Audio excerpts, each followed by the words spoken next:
kids, I hope you all are fine. Today we are going to start chapter. So read and enjoy. A visit to France. Read and enjoy. It was a summer morning in May. A bright silver and blue jet aeroplane landed at Charles de Gaulle Airport outside Paris, France. Mrs. and Mr. Roy, with their two daughters, Nikita and Chitra, stepped out into the warm sunshine. The Roy family had come from India to spend a year in this beautiful country. Mrs. Rao had come to study the French perfume business for the Indian government, while Mr. Rao would train himself as a chef. Nikita and Chitra would study in a French school. As the taxi took them into Paris, Mr. Rao started to tell his daughters something about France. It's about one-fourth the size of India, he said. It's among the largest country in Europe. Russia is the largest. Mr. Rao went on saying that unlike India, France is not crowded. There is plenty of room for everyone. There are forests and farms in France. The soil is fertile and sea surrounds much of the France.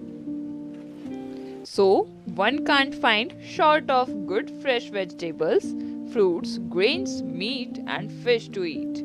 France has snow-capped mountains called the French Alps.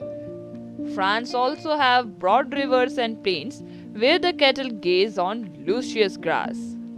Dairy farming is also popular as the French love cheese. It is a part of their diet. On sunny hillsides, juicy grapes from the vineyards are harvested and pressed into wine, for which France is famous, added Mrs. Rao. There are also many large cities and factories in France.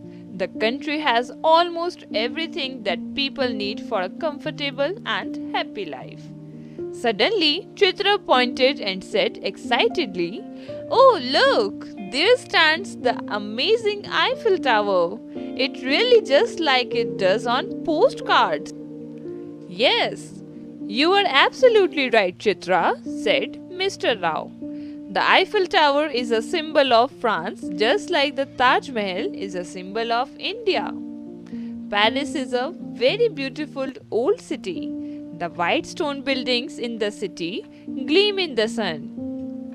The people love the outdoors, especially the parks and gardens. There are parks with ponds where the children sail toy boats. In some of parks, one can find rows of trees and flowers everywhere. Some of the trees are so trimmed that they look like huge green lollipops. The city is well maintained. That is why people of Paris are proud of their city.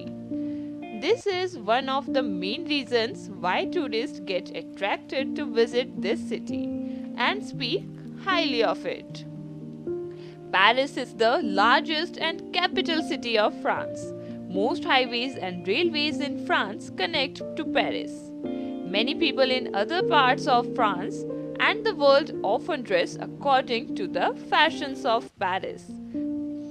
Mrs. Rao said that she had read somewhere that when Paris sneezes, the rest of France catches a cold.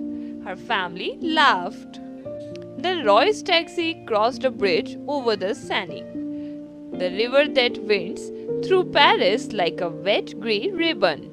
They got out of the taxi and joined the people on the crowded city.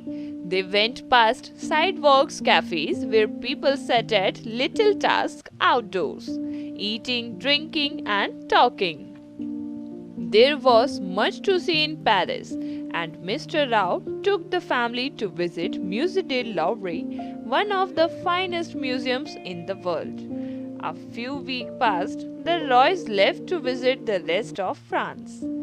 First, they visited Normandy and Brittany, two of the oldest parts of the country.